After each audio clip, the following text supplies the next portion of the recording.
We play and call it work. MiniWarGamer Dave here from MiniWarGaming.com, here with Matthew from MiniWarGaming. welcome Wargamers to another Tau review. And for this, I know nothing about this. Matt's just going to tell me, and then I'm just going to give you my thoughts and feelings on it. Yeah, we decided that it'd be easier just to talk about the rules, and I'll explain the rules and get your reactions and what you think. Also, I'll let you know what I think. yeah, and what we want to look for here is possible cheese, besides the fact of the rules that it has right now. Possible cheese. Yeah, like things that like combinations with other stuff, and just kind of see how the Tidewall Rampart rules work. And I left them all the way over there. I got them. Now the rules for this right now are found in the actual Tidewall Rampart box set that you get. I'm assuming it's going to be in the new Tau Codex, which is releasing tomorrow, and so we'll have to wait and see. You're going to get this video today, and so we're just going to start by looking at that. First off, what do you think? Put all your prejudice aside of Tau and the rules. What do you think of the model? So you're telling me to look at these guys with like goggles, where I see a more beautiful version of them? No, not more beautiful. Just look at the model itself. Pretend it wasn't Tau. What do you think of the model? I think it reminds me of the Final Fantasy X, where you would like upgrade your skills, and this is a skill tree. Yeah, I can see that. That's what it looks like. Yeah, It makes me jealous it's pretty fantastic looking. that Chaos doesn't have it. Yeah, Lee did a great job painting this. He did, yes. He basically did a reverse color scheme because we didn't just want more blue. Like I like having an army all with the same color, but after a while it can start to just get lost in itself. And so we had the idea, I think he had the idea of reversing the colors. So it's more white and then some blue. You notice it's off-white, it's more like a gray, which is really nice. Yeah. And then he threw in some red. It actually, it fits. It doesn't, it doesn't not fit. It looks like it's part of this army. Yes. So I really appreciate that because it helps to break it up. I wonder how often I'll bring it. That's the real question. Did you say how often you will bring it? Yeah, like bring it? Bring the Tidewall Rampart Oh, okay. into a regular game, just because it's pretty darn good. And also, it has some restrictions as well, but it's overall, I think it's going to be a benefit to the Tau. So yeah, model-wise, it looks awesome. Lee had a lot of fun putting it together and painting it. It comes with extra bits too, which we're going to show off some different configurations. There's more stuff to it. Well, they're like extensions. So this is not the default configuration. This is just there's so many ways to do it. So let's jump into the rules. First off, points-wise, what you see right here is about 265 points. And you can add as many more of these walls as you want. These ones? Yeah. Okay. And you can add one more of each of the drone port, this one, and a gun rig. This one. Yes. You can add one more of those and one more of these. So what's this? That is, it's just, Nothing. yeah, so it says it comes with one gun rig and one drone port. So this is nothing special on it. No just- drones or guns? I'm not quite sure, to be honest. He got in trouble? He was sent to the corner? So it's 2 shield lines, 1 gun rig, and one. Shield lines. Maybe they count as drone ports. You're right. I never actually even thought about that, and what it is. You said you can have one of each of those? Well, it's okay. The default that it comes with when you pay the 265 is 2 shield lines. These are clearly shield lines. Yeah. 1 Tidewall gun rig. That's this thing with the big twin-linked heavy rail gun, and a drone port, which is clearly this because the drones are on it, and they can come off of it and form a drone team. So you're basically getting come off of it. You're basically getting the equivalent of a better hammerhead, which has one of these but not twin-linked. So how's that work in terms of shooting it? Well, it's emplacement, a gun emplacement. So But it as can long as only there's be dudes operated- there. It's only operated by Tau. Wait. Yeah, it has an identify friendly foe and the IFF thing on it that. So you got to kill the dudes on it. Yeah. Otherwise, what does it go to like? If there's no guys on it, does not have with skill 5. It does not have sentry mode. With skill 2, I mean. Yeah, it does not have sentry mode, so you have to have somebody in base contact with it, or I think they just have to be on the gun rig itself. But one of them sacrifices their shooting, and everybody else has to shoot at the same target that fires at. So there's a bit of a, there's a bit of a loss in firing it because most of the time you're not going to want your Tau fire warriors to be firing at a tank, whereas this thing is clearly going to want to fire at a tank. So you're going to lose some of that firing. Yeah, but It's going to overkill on infantry. Yeah, exactly. Okay. Now, there's other ways you can get around it. You could just stick an ethereal on it by himself, and he can fire it. But then he's, And that's a waste of the shield wall, or whatever it's called. What's it called? The actual shield lines? Yeah. Not necessarily. If you put the ethereal as an independent character, he is an independent character, just don't join him to the squad, and you stick him there and then have all the Tau around him, he's still going to be getting all the cover saves from being on there. He can still do his invocations, which buffs everybody around him. It's just that he can be targeted individually, and so that's dangerous. I Because see. he's easy to kill. He's only toughness 3. Yes, he would And be if he easy dies, then you lose a big part of your army. So there's ramifications to think about right there. What's this called again? The Tidewall Rampart. So there's ramifications to the rampart? That's right. If you put the ethereal out there alone, because he might be killed off by right. himself, because he can be targeted. Now, having said that, just out of the idea, you can upgrade your Shazui, the sergeant of the... Your what now? Shazui. That's the Gesundheit. Tau... That's what they call their Okay. sergeants. And are these sergeants, at least in the Fire Warriors? It's a rank. Anyway, you can upgrade him to have a multi-tracker, which gives him... Well, hold on. Multi-tracker, not multi-tracker. You can upgrade him basically so he has split fire. I don't know why. It reminds me of the Fifth Element. Multi-tracker. Multi-pass? Yeah, multi-pass. Yeah. No, I'm just looking at the new... Actually, no, we don't have the new Breacher rules. Yeah, the Fire Warriors, essentially, you can upgrade him to have split fire. So there's your real answer. So you stick him on that with split fire. And Stick him as in Well, we put him into base contact with it over here. the Shazui. Yeah, and he has split fire. He can fire at a different unit. So the rest of them can fire something else. So there you go. So you found There's your our way. real answer. There's our way. I knew there had to be a way. I'm like, this is too much loss of firepower to... Unless you put like a So- min squad. Hold on. He's in that squad. Yeah. This gun, whatever the gun fires at, the squad has to fire at. But since he has split fire, they don't. Okay. So he and the gun fire at something and the rest fire something else. Right. Yeah, because he basically fires the gun as if he was carrying it. That's you how sure? the placements work. Oh, positive. Would you dress bet it? Well, I don't dress bed, but I'm positive. That's how split fire works. And since he's firing that weapon, we're good. What's the cover save that these give? It's like an Aegis defense line. But is it like a Aegis defense line with Tau Yes. behind it? Yes, like you get 2 up cover if you go to ground. So Because the Tower are already bringing Aegis defense lines a lot to their games. right. Now they don't have to anymore. But now they can bring this. Now, mind you, they still might want to bring the Aegis defense Because line. they're It's cheaper. Yeah, they're cheaper. And yeah. Now this is more expensive than a Fortress of Redemption. Yes, Because that's what, like 220-ish? but wait till you hear some of the rules, okay? First off, it has mobile defense platform. What does that Position, sorry, mobile defense position, which I think is going to be a very not used rule just because of terrain. Essentially, it allows the whole thing to move in the movement phase. It can How move far? 6 inches. And everybody on top of it counts as being stationary for the purposes of firing weapons. That's a very important distinction. Yes. Let me tell you why. This thing, the artillery, the storm surge, it has the anchors that Yeah. it can deploy. And when it deploys the anchors, it can fire twice. Yep. But it can't move. Correct. It says it can't move under any circumstance. I remember the very first time I read the rule, I thought, well, we'll stick this guy right here, and then it'll move him, but he counts as being stationary. Right. So he didn't move. Right. But when you read the rule, it says it counts as being stationary for the purposes of firing weapons. But he still counts as having moved. And so since in his rules it says he cannot move under any circumstance, you wouldn't be able to stick him on this and move it 6 inches. Now I know some people are going to argue that, but I'm very confident. Okay. Rules as written does not make that allowed whatsoever. Yeah, that sounds like a circle that just goes around. It does, except this says it can't move. Yes. Period. But he doesn't move. He does. Because the mobile defense position doesn't say the models don't count as having moved. This says models carried with it are treated as being stationary for the purposes of firing weapons, That's right. but cannot move themselves in the same phase. So they can't move that up. So they're only treated stationary for the purposes of firing weapons in And the that's shooting phase. isn't that the exact purpose of this? Yeah, but anchor? they still count as having moved. Hey, what are you doing here? You're getting me to defend this. No, yeah, you're right. Yeah, that's right. He can't shoot. No, but twice. you're making a good argument that some people are going to try to pick apart the wording of this. But when you have something that says this cannot move under any circumstance, and then this thing says it can move carrying the models on it, but the models count as being stationary for the purposes of firing weapons.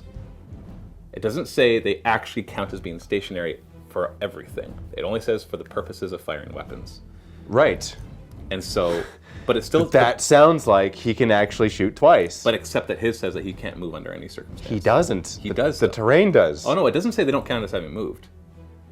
It only says they count as being stationary for the purposes of firing weapons. Yeah. So they still count. They still move. Do you hear what you're saying? No. I get what this is what people are going to argue, but to me, it's really clear because it's only counting it in the shooting phase. So the question that you would ask is, okay, here's a good example. The Lehman Russ, any heavy tank. A heavy tank can only move 6 inches. It can't move 12. But forget that part of the rule. The part of the rule that's important is the heavy vehicles say they count as being stationary for the purposes of firing weapons. So a Lehman Russ can move 6 inches and fire all his weapons at full ballistic skill. Okay. Unless it's ordnance, but Sure. assuming there's no ordnance. But it still moved. Yes. And so if it gets immobilized, Yes. is it allowed to move because it's a heavy vehicle and counts as being stationary if That's it different. moves? How's that different? Because it can't move. Neither can this. What does it say? It says it cannot move under any circumstance. Those are the exact words. I just read them.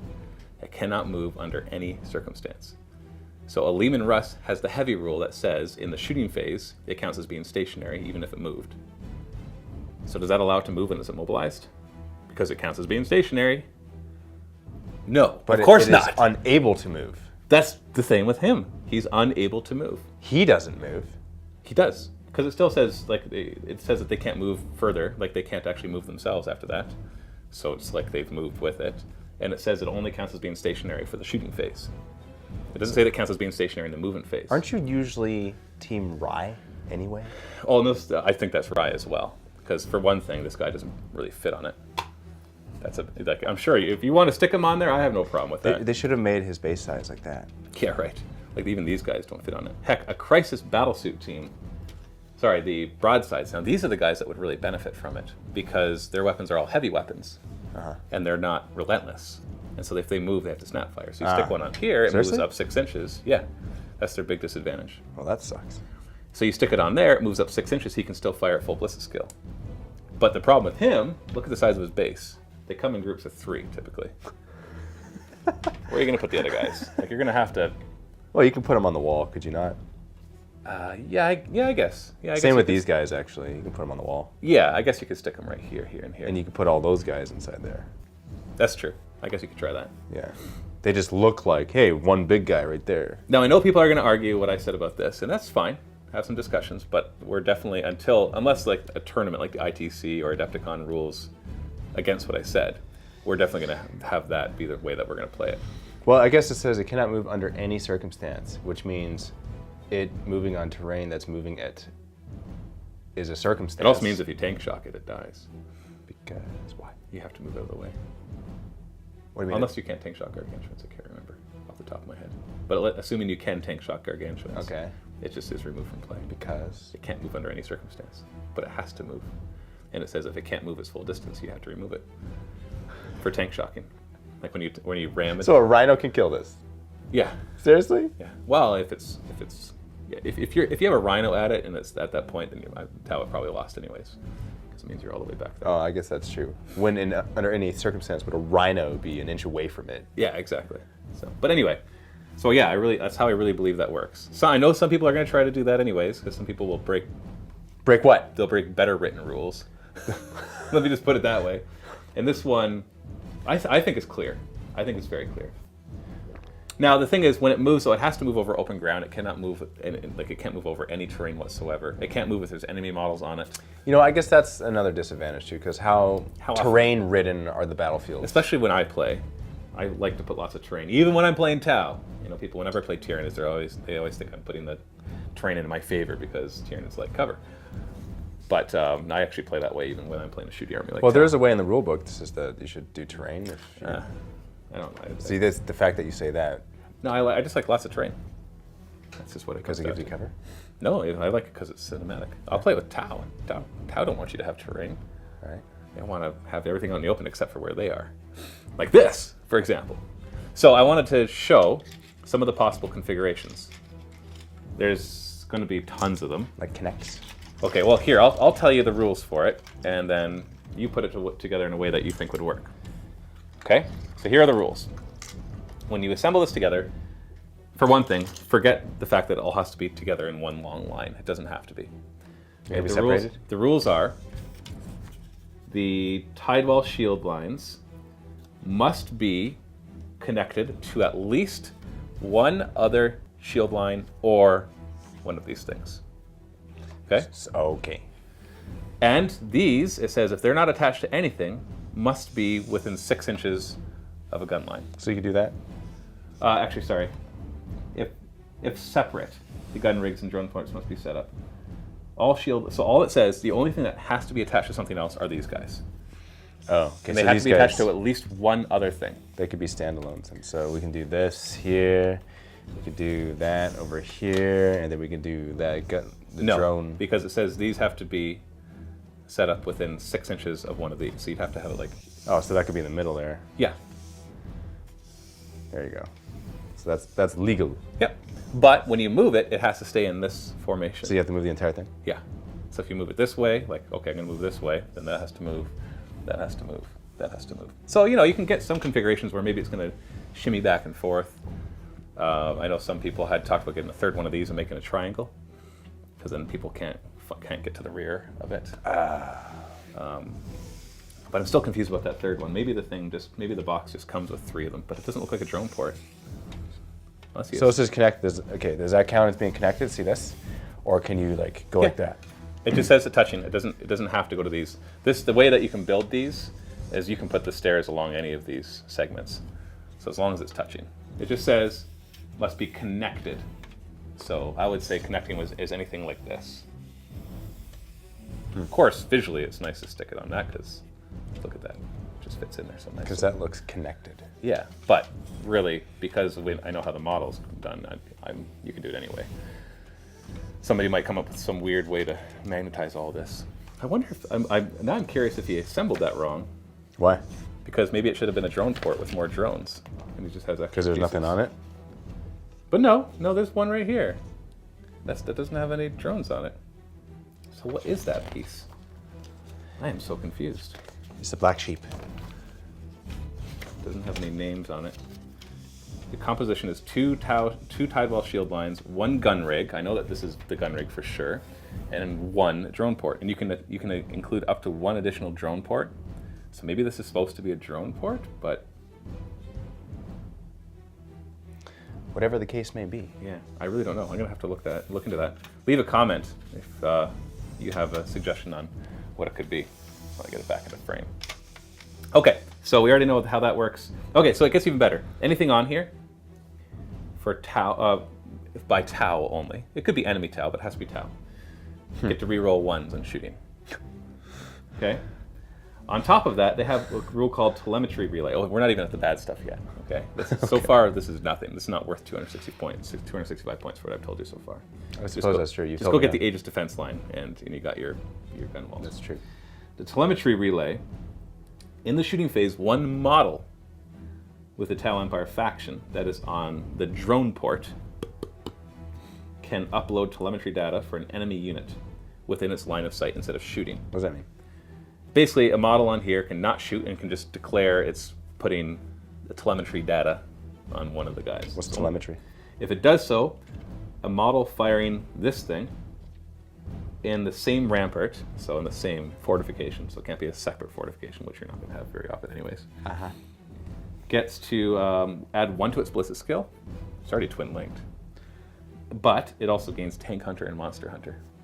Okay, so not only is it rerolling 1s, but okay, so you're rolling 2s, rerolling 1s? Is that right? Or is it just the models on here? No. Yeah, well, the model's firing that, so he'd No, like one. models on there. What does the rule say about the rerolling 1s? Every model on there gets to reroll 1. On there, but Yeah. what about the model itself? Well, this thing it doesn't fire. You have to remember that. With a gun emplacement, it is not firing. The model is firing. It's treating as if it picked up this thing and just. So it uses its ballistic skill and all its own special rules. So if it has Tank Hunter, you get to use that. So Yeah, by doing that's that, true. That's true. Yeah. By doing that, it's going to get reroll 1s plus 1 ballistic skill, Tank Hunter, Monster Hunter. So it's going to kill something. Strength 10 AP1. It's going to. That's what that is. Is it ignore cover 2? Well, no, but you can stick a couple marker lights on them and make it ignore cover. So, but we're not done yet. All right. Now we're at the point where I think we have one more thing that's not crazy. We have these drones. They can be any number of gun drones, they're gun drones, marker drones, or shield drones.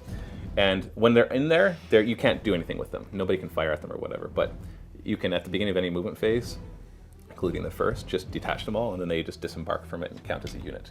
So you get a free unit of 4 drones with this. And that's just... That's it. They're just a unit. They come off and Okay. and that's it. They fly around. But that's nice. You get a little extra stuff right there. Here's the best part. Are you ready? The field network rule and also the Tidewall field rule.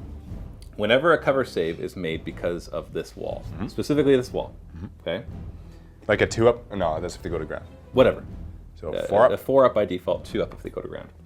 Every successful save made, you roll a die. Who does? The person who made the save. Okay. If they roll a 6, the enemy unit that fired, randomly allocated into the unit, or if it's just one guy, he gets it, takes an automatic wound or glancing hit. Okay, so let's think about the ramifications of that for a second. Land Raider with the 2 hurricane bolters moves up within 12 inches, fires, that would be 24 times. Because he's rapid fire range, twin linked, right? 24 shots, twin linked, so he's going to be hitting most of them. Tau go to ground, get a 2-up cover. So they save like, I don't know, 20 of them. Yeah. And then they roll 20 dice. Every 6 is a glancing hit on that Land Raider. So like 3? On average, it's going to be 3 and a bit. So it wouldn't be hard for them to get all 4. Dude. And then this thing, if there is one left, goes, okay, high. Strength 10, AP 1, twin link, +1 ballistic skill, tank hunter. That's ridiculous. Let's finish it off. Come on. So, or an artillery unit that's over there fires a barrage that comes down, and unfortunately for it, the circle lands right here, so you actually get cover from it.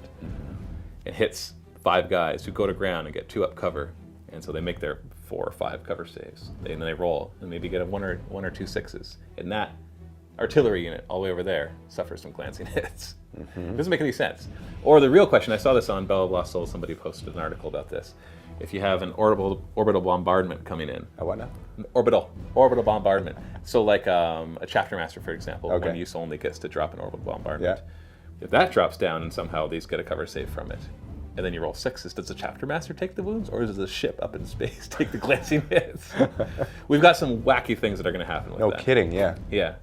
So basically, if there's guys behind it, you don't want your vehicles really firing at it, unless they're firing flamers, because then it ignores cover. What if Super Heavy comes here and is destroyed, and the blast goes there, and you get cover safe? What happens? Same thing. Well, that's not from a unit, so nobody But takes it was from a unit. from the Super Heavy that got destroyed? Yes. Well, then if you want, you can allocate those glancing hits to the destroyed unit. To the destroyed unit? Yeah, if that Just makes to you make feel him better. like beat him as he's dead already? Yeah, it's like your explosion hurt you more than it hurt me. Of course it did. He exploded. So the answer to this is cover ignoring, obviously.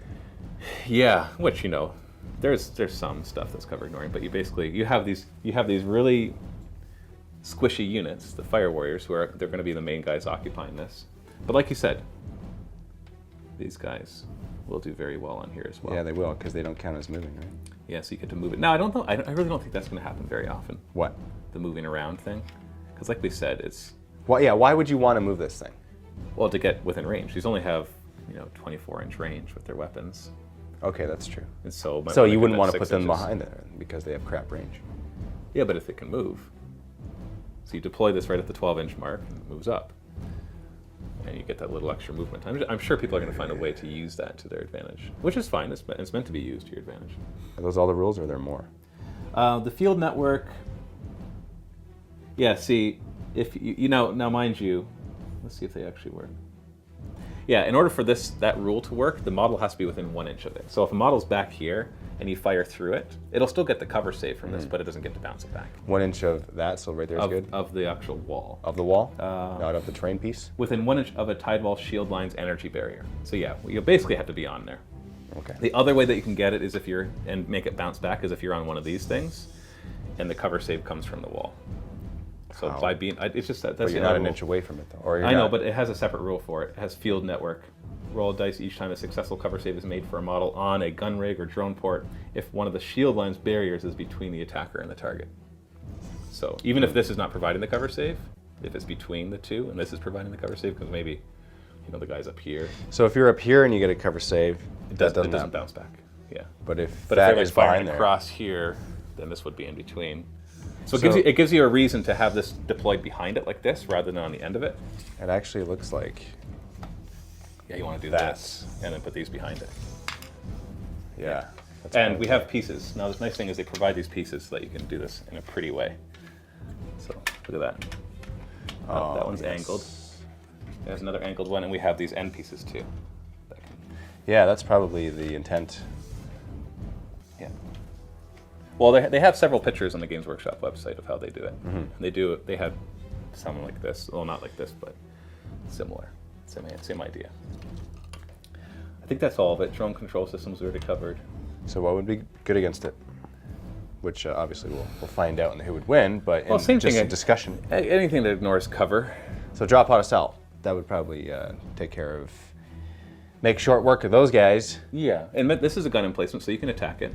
Nothing else can be attacked. They're not buildings. They're battlefield debris, so they don't count as being buildings. They can't be shot at or destroyed. But this thing is an emplacement, so it has toughness 7, 2 wounds, 3 up save, just like any other emplacement. Ah, so that would actually be a good thing to target. Yeah, take that down. Just Now, because. it's toughness 7 though, so you're gonna have. It's gonna be hard to. Melt those. Now, mind you, because of how tall it is, it's gonna be hard for it to get cover. So that's a bit of an advantage because this is the emplacement. It's Not the entire piece of terrain. That's not how I would count it. I'd only count this. So this would have to be 25% covered. So although it counts as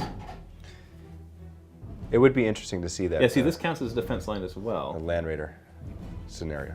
Yeah, so you go to ground inside of here, you get your 2 up cover, but it's only the shield lines that bounce it back. So yeah, there's going to be a lot of ways to play this thing. It's going to be interesting to watch somebody bring it to a tournament. Can you add more of these? You can add as many as you want. So you But would probably they're- encircle the. But they're 60 points each. That's pretty hefty. Right, but when stuff gets hit back, when you make your cover saves, who cares about firing the guys inside? Just make them go to ground all the time. Yeah, well, except you snap fire back. Yeah, but again, who cares? You just use their own fire against them. You just sit down and just wait for them to kill themselves. But that's, yeah, I guess that's not really using the full potential because then you only have this one. Yeah. Right. Yeah, I think there's going to be lots of uses for it. It And seems... you're- I felt like they were really built for the broadsides because the Tau Fire Warriors don't care about staying stationary for the purposes of shooting. They fire rapid fire weapons. Yeah. So they can move and still fire at whatever. So it seemed like it was really built for these guys, but they're going to have to sit on the lines, and their bases barely fit. But I'd still allow that. I'd still allow them to go on that and move with it. But it just doesn't seem like it's not going to be as useful in that area. To me, the rules that really make it powerful are the re-rolling ones to shoot when you're on it. These guys are already twin links, so they won't use that. This thing, obviously, the drones, getting the free drones, and then bouncing back the shots. The movement of the terrain, I really don't think is going to come into play as often as people think it will. Unless you don't play with terrain on the board. If you have sparse terrain, then if you're playing against Tau, you're in trouble anyways. Because then they can use their marker lights just to boost their ballistic skill, and they don't have to use them to ignore your cover, and you're dead. That's crazy. So you definitely want to make sure you do that properly. Who would have thunk Tau gets something to make them stronger? Well, I don't know. After the Storm Surge and the Ghost Kills, which we proved in our Who Would Wins, were pretty darn awesome. Yeah, he's an infantry killer. Yeah. And these guys They can be either. They are, yeah, either. Yeah, they can swap out their fusion for the Raker, the Ion Raker. The Raker. Yeah, remember the Ion Raker? Leaves are falling. That's right. Okay, well that's it. We're going to play a game with this. I don't think we're going to be playing a series of games. I think we're just going to have like one, 500 or 600 point game where we'll put this up against some army that Dave concocts. Multiple units. Yeah, definitely. Just to see. We want to see what happens. We want to stick a vehicle in there, see how quickly it dies, and just test out some different things. So that'll be in the link in the video description below, which will be for our Vault members. And if you're not a Vault member, you can still click it and get a free 7-day trial to the MiniWarGaming Vault. Help support us to make these videos, because that is where the majority of our revenue comes from. And also gain instant access to thousands of other battle reports, behind the scenes, painting tutorials, and many other videos. So go ahead, click the link below. Thanks for watching. Happy wargaming.